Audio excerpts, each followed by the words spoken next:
Selamat hari Selasa, saudara-saudara yang dikasihi Tuhan.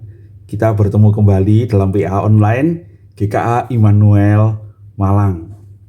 Saya harap semua sehat dan pada hari ini kita akan belajar bersama-sama dari Matius pasal yang ke-19 ayat 16 sampai ayat yang ke-22.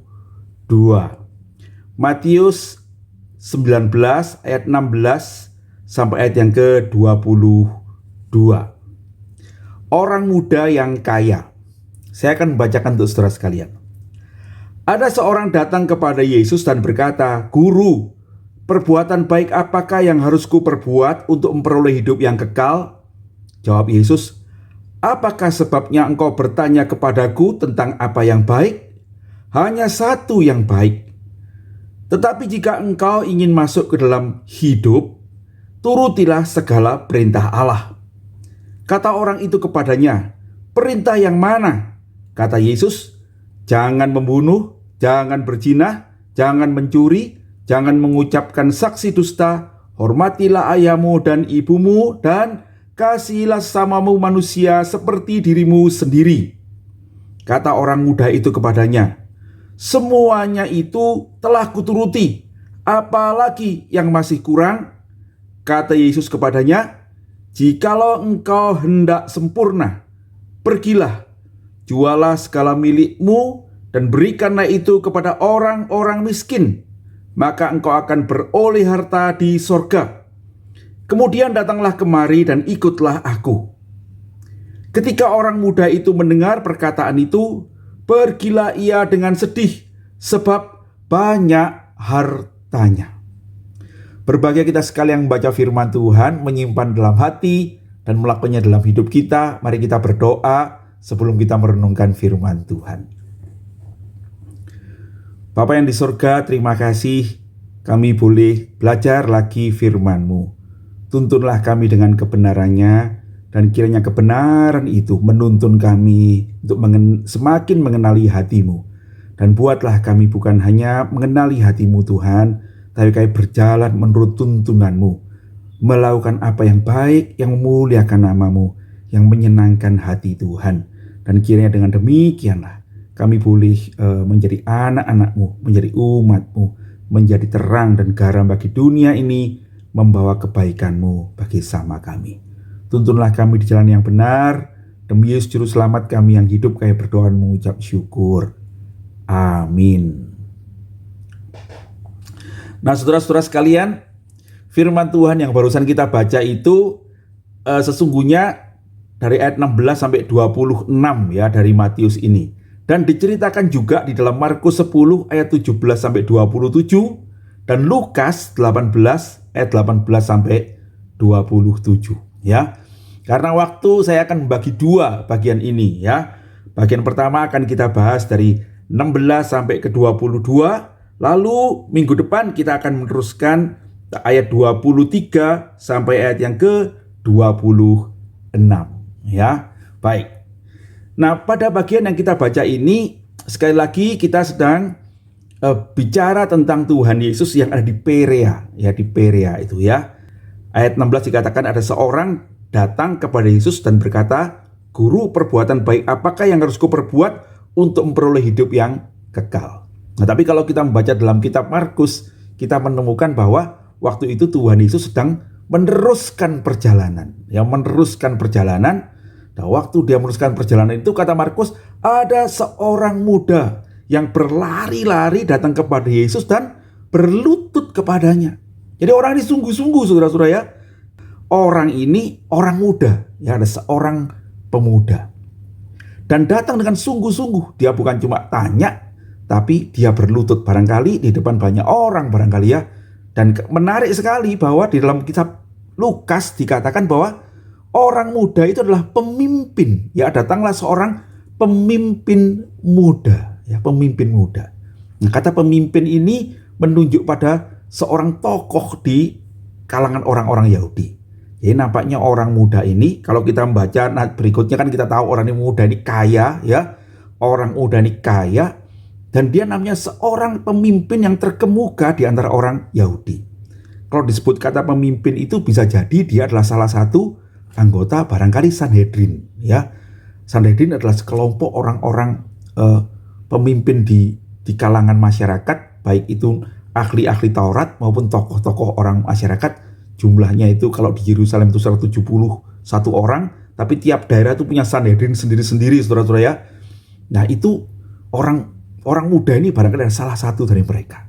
Jadi perhatikan ya, orang muda ini adalah tokoh masyarakat. Nah, dia orang kaya, dan kalau kita membaca nanti, kita mengerti dia itu adalah orang yang taat pada hukum Taurat, bukan? Dia melakukan semua yang sudah diperintahkan, katanya begitu, oleh Musa. Nah, saudara-saudara, orang muda ini, seorang tokoh masyarakat datang kepada Tuhan, dan dia itu berlutut dan dia bertanya dengan sungguh-sungguh kepada Tuhan. Katanya begini, Guru, perbuatan baik apakah yang harus kuperbuat untuk memperoleh hidup yang kekal? Saudara-saudara sekalian, orang muda ini orang yang menurut saya orang yang baik. Ya, dia sekalipun tokoh masyarakat, hartanya banyak orang kayak begini tidak perlu apa-apa lagi.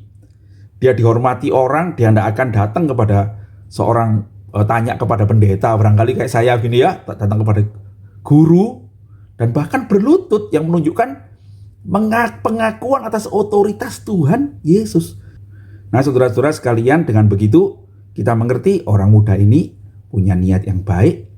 Dia dapat datang pada orang yang tepat, yaitu Tuhan Yesus yang punya seluruh kebenaran.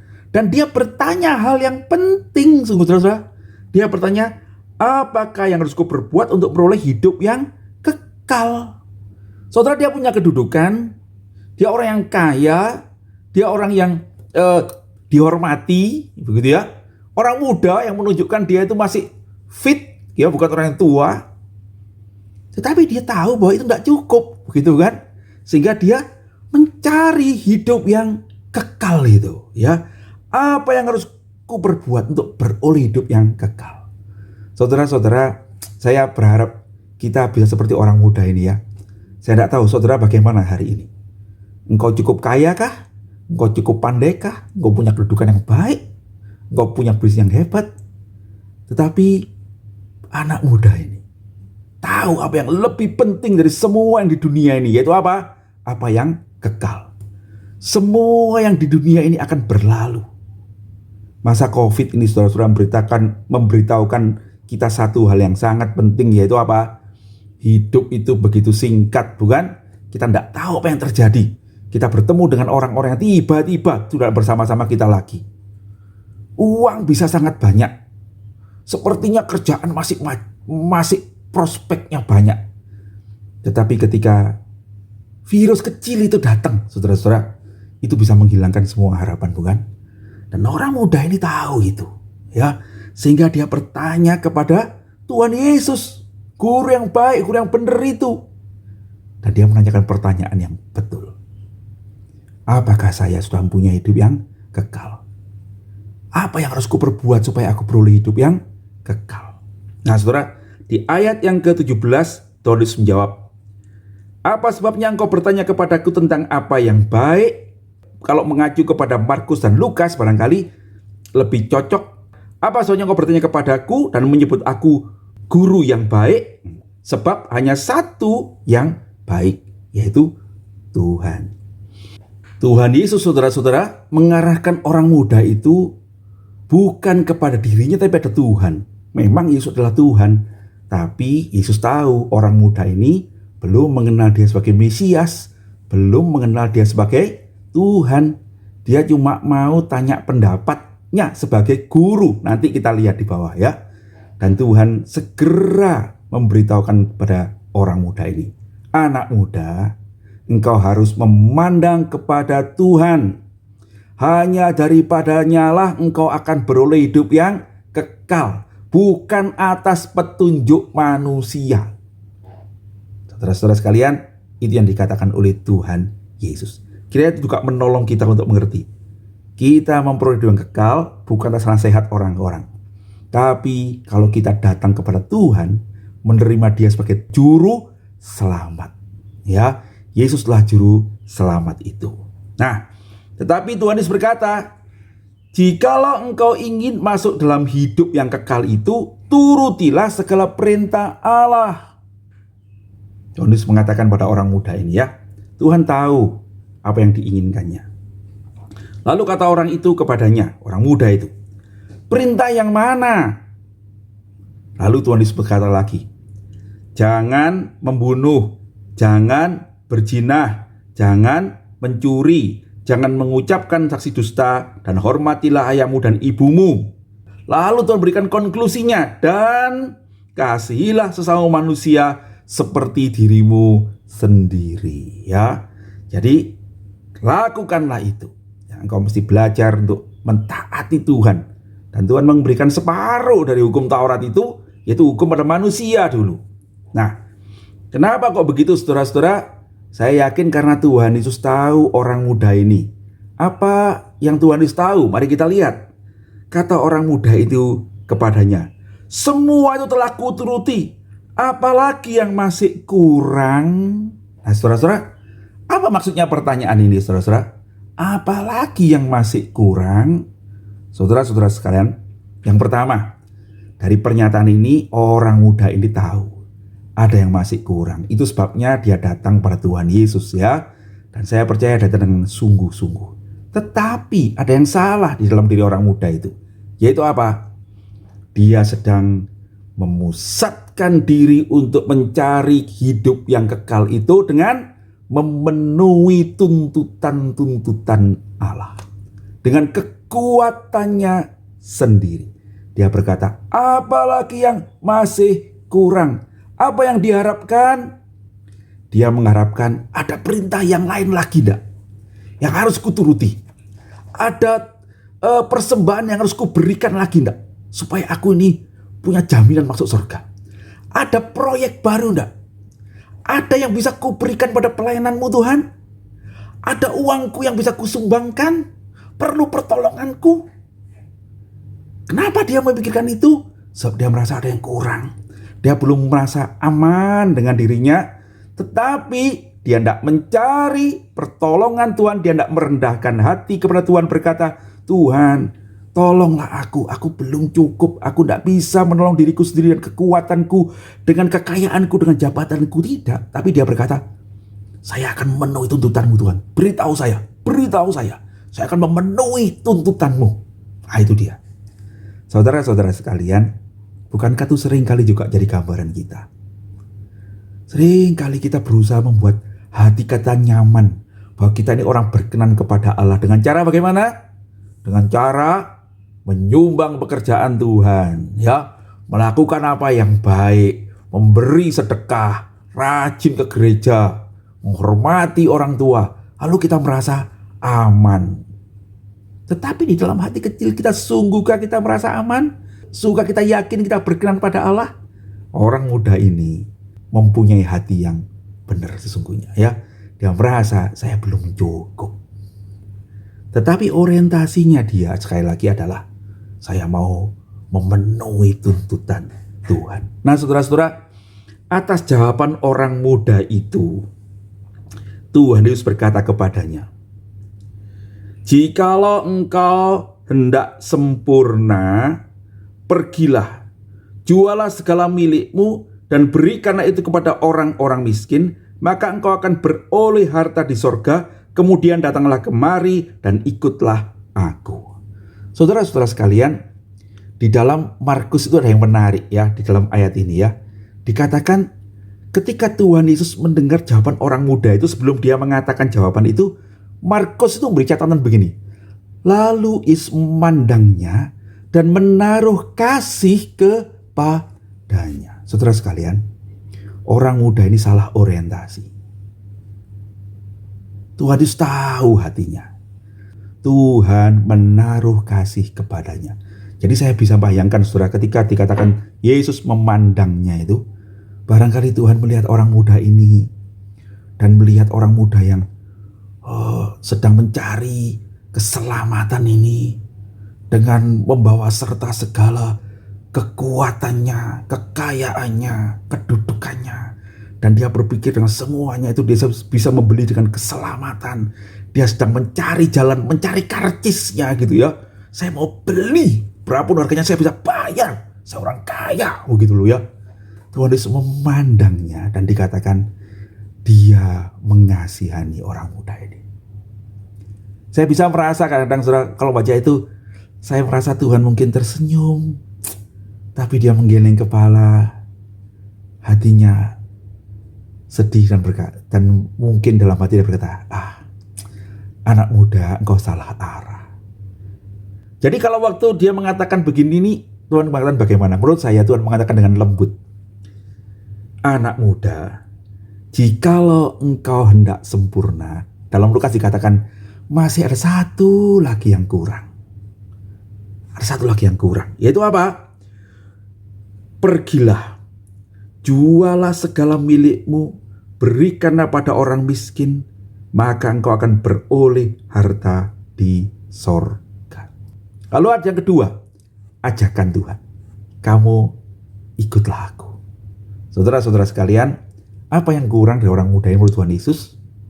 Yang kurang adalah engkau sedang mengandalkan dirimu sendiri.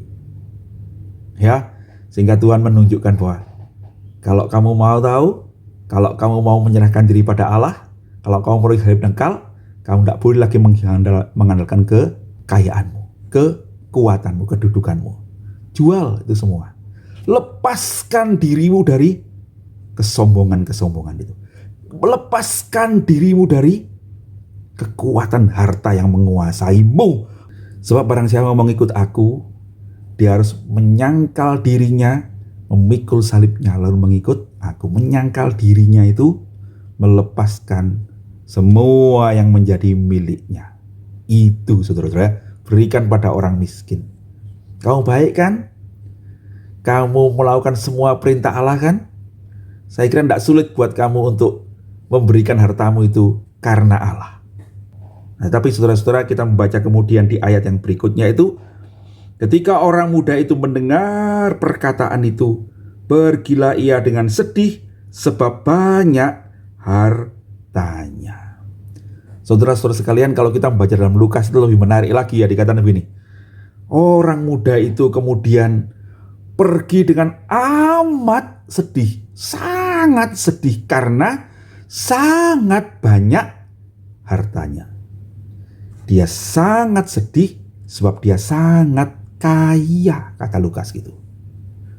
Menarik ya, ketika orang ini mendengar perkataan Tuhan Yesus, anak muda, kamu ada yang salah. Engkau masih berpikir bisa membeli Allah, membeli keselamatan dengan perbuatan baikmu, dengan hartamu. Tidak bisa. Lepaskan itu semua. Bersandar kepada Tuhan. Menerima dia sebagai Tuhan dan Juru Selamat, ikutlah aku. Benar enggak perkataan itu? Betul bukan? Anak muda itu, pemimpin muda itu tahu enggak? Saudara-saudara, Lukas mengatakan dia sedih. Artinya apa dia sedih? Karena dia tahu itu betul. Orang muda ini orang yang baik. Orang muda ini orang yang cerdas. Dia seorang pemimpin, seorang yang mengerti hal-hal rohani. Dia melakukan seluruh tuntutan hukum Taurat. Dia tahu masih ada yang kurang. Artinya rohaninya betul, saudara-saudara. Dan dia datang kepada guru yang tepat, datang kepada Tuhan Yesus. Dan dia mendengarkan nasihat yang tepat. Lepaskan semuanya. Terimalah aku juru selamatmu, bukan hartamu, bukan kebaikanmu. Ikutlah aku. Dia tahu betul, ini yang kubutuhkan. Tetapi apa yang terjadi, saudara-saudara? Bukannya orang muda ini kemudian menjual harganya, meninggalkan semuanya dengan sukacita mengikuti Yesus. Tapi dikatakan oleh firman Tuhan, ketika dia mendengar itu, lalu dia menjadi sangat sedih. Dan lalu dia pergi karena dia sangat kaya. Saudara-saudara, nanti kita berikutnya akan membaca ya, nanti kita bahas minggu depan. Tuhan berkata pada murid-muridnya, aku berkata kepadamu, sesungguhnya sukar sekali bagi orang kaya untuk masuk dalam kerajaan Allah. Saudara, nanti kita bahas yang itu. Tapi saya mau mengatakan ini, saudara-saudara. Hari ini, orang muda ini tahu itu betul. Itu sebabnya dia menjadi sedih ketika dia tidak bisa melakukannya. Seandainya orang muda ini menganggap Tuhan Yesus, kok gitu, tak percaya aku, tak bener guru inilah, maka dia tidak usah sedih, bukan? Meninggalkan Tuhan Yesus. Dia tidak percaya omongan Tuhan Yesus kok, aku tidak percaya. Maka dia akan pergi dengan apa? Dengan merasa, sudahlah, aku cari guru yang lain, gitu kan? Tapi kenapa dikatakan dia sangat sedih? Sebab dia tahu itu betul. Lalu Lukas mengatakan sebab dia sangat kaya, berarti sangat sedih, lalu sangat kaya. Artinya apa, saudara-saudara? Sesungguhnya dalam pilihannya untuk melakukan apa yang benar itu, dia tidak bisa lepas dari apa yang mengikatnya, yaitu hartanya yang banyak itu, saudara-saudara. Dan kemudian dia meninggalkan apa yang dia tahu, apa yang benar itu, karena dia begitu terikat dengan hartanya. Saudara, hari ini saya mengajak saudara-saudara merenungkan ini, dan ini menjadi perenungan buat saya juga. Kadang-kadang saudara-saudara dalam hidup kita itu, kita tahu apa yang baik, apa yang benar. Tapi kadang-kadang kekayaan, nafsu kita, kesenangan kita tuh mengikat kita begitu rupa. Sehingga sekalipun saya tahu ini mencelakakan saya tidak bisa lepas. Tidak bisa lepas. Dosa itu mengikat kita. Saudara-saudara sekalian, itu adalah kekuatan dosa itu. Apa yang mesti kita pelajari hari ini, saudara-saudara? Mari kita datang kepada Tuhan. Kita bisa seperti orang muda ini. Kita bisa merasa diri cukup baik, tetapi sesungguhnya kebaikan kita yang mengikat kita, supaya kita itu tidak berserah, tidak jadi rendah hati di hadapan Allah. Tidak membuat kita itu bertobat dan menyerahkan diri pada pertolongan Tuhan. Padahal itu yang paling penting, saudara-saudara. Yang kedua, nanti kita bicara lebih lanjut ya, betapa harta itu, dunia ini begitu mengikat kita, saudara-saudara sekalian. Karena itu mari kita datang kepada Tuhan. Satu-satunya cara adalah waktu kita diperhadapkan dengan keadaan yang sukar itu, jangan pergi dulu, tapi berkatalah pada Tuhan, Tuhan tolonglah saya terikat dengan kekayaan saya sangat sedih, saya tidak bisa. Dan saya yakin kalau orang muda itu tidak pergi, Tuhan akan menolong dia. Sayangnya orang muda itu pergi.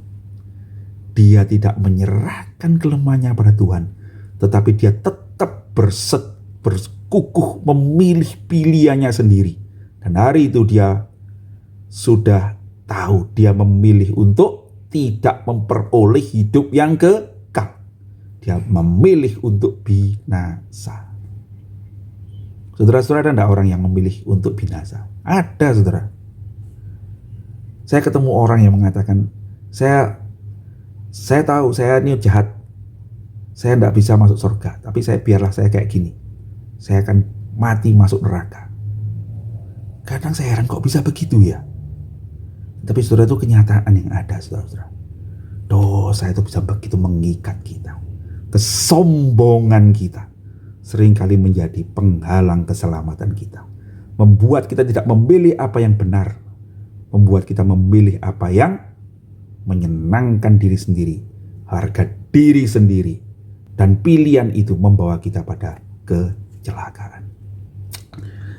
Kiranya Tuhan menolong kita, saudara-saudara. Saya mau akhiri sampai sini. PA kita hari ini adalah sebuah peringatan bagi kita semua, bagi saya juga, supaya kita berhati-hati. Mari kita dengan rendah hati selalu bersandar kepada Allah, dan tidak mengandalkan kekuatan dan kekuatan hikmat diri sendiri. Tuhan Yesus mengasihi saudara. Tuhan Yesus mengasihi saya. Dia mau kita beroleh selamat. Tuhan berkata, serahkanlah hidupmu padaku.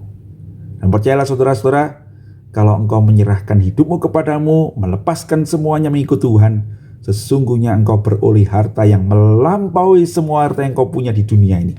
Sebab engkau mempunyai pencipta langit dan bumi. Tuhan Yesus kiranya menolong kita, menuntun kita di jalan yang benar. Mari kita berdoa. Tuhan Yesus, terima kasih kami boleh belajar firman-Mu pada hari ini. Tolonglah kami untuk mengerti kebenarannya. Buatlah kami memeriksa diri dengan sungguh, dan tuntunlah kami berjalan dalam pimpinanmu. Berikanlah kami hati yang rendah, dan buatlah kami mengikut Engkau ya Tuhan, sebab Engkaulah sesungguhnya harta kami yang sejati. Terpujilah nama Tuhan. Dalam nama Yesus Juru Selamat kami yang hidup, kami berdoa dan mengucap syukur. Amin. Baik, sampai ketemu nanti sore saudara-saudara. Kita akan berdiskusi tentang apa yang kita bahas hari ini. Jam 6 kita PA bersama-sama dalam Zoom di Zoom GKA Immanuel Malang. Tuhan Yesus memberkati.